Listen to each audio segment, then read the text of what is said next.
Hey everyone, welcome back to another video of Engineers Academy. And guys, in this video we are going to talk about the Gay-Lussac law, which is nothing but the relationship between your pressure and temperature.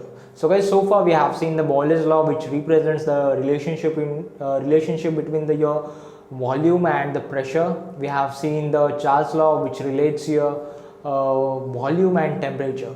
So now let's relate this pressure and temperature. This is which can be seen in this particular law, which is nothing but the Gay-Lussac's law. So guys, Gay-Lussac's law states that your pressure is directly proportional to your temperature. As the temperature in a particular gases, as the temperature in a particular isolated system, in a closed system increases, the pressure inside that particular the pressure also increases in that particular system.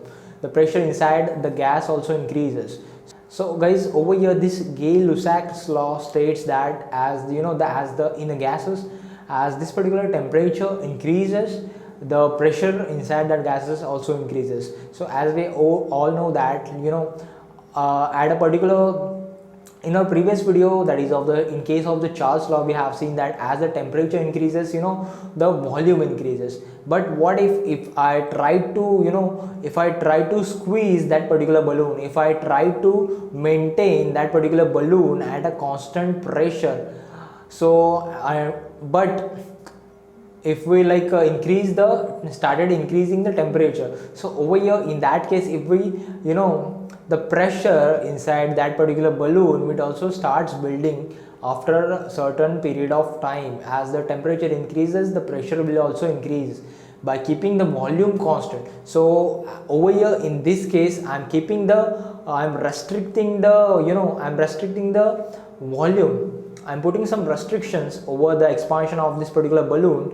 It means I'm just maintaining a particular constant volume. So if the volume is constant, then in that case your temperature is directly proportional to your pressure. As the temperature increases, the pressure increases, but over here the volume remains constant. So this is nothing but the Gay-Lussac's law. So now let's talk about this particular in case of the previous videos, that is in the case of Boyle's and in case of the Charles.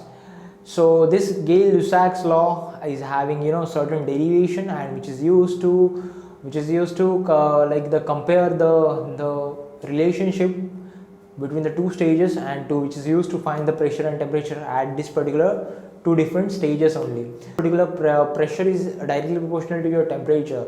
As the pressure increases, the temperature also increases. So that's why your equation becomes like this P is equals to K into T. So by keeping the K on the right hand side, we will get as P1 by P by T is equals to K. So that's our equation. So that is nothing but the P divided by T is equals to K. So now let's compare this particular equation into two different situations. Like suppose I am having a gas which is having the initial pressure and temperature. Now after increasing the temperature, the pressure also increases. So now the equation becomes, that is the P1 by T1 is equals to P2 by T2 is constant. So over here the rate will be constant. The increase rate in the pressure and the increase rate in the temperature, this will be the constant. So that's why over here this is the K, which represents the constant, proportionality constant over here. So guys, this is the equation of, that is the P1 by T1 is equals to P2 by T2, where P1 is the initial pressure, P2 is the final pressure, and the T1 is the initial temperature, and the T2 is the final temperature basically. So guys, this is nothing but the this Gay-Lussac's law. So guys, I hope you understood this particular simple law, that is the Gay-Lussac's law, which is related to your pressure and temperature. So guys, so far we have seen these three laws, that is of the Boyle's law, Charles law, and Gay-Lussac's law. So guys, I hope you understood this law, Gay-Lussac's law of pressure and temperature. So guys, thank you for watching my video. Please do subscribe to my educational channel, Engineers Academy.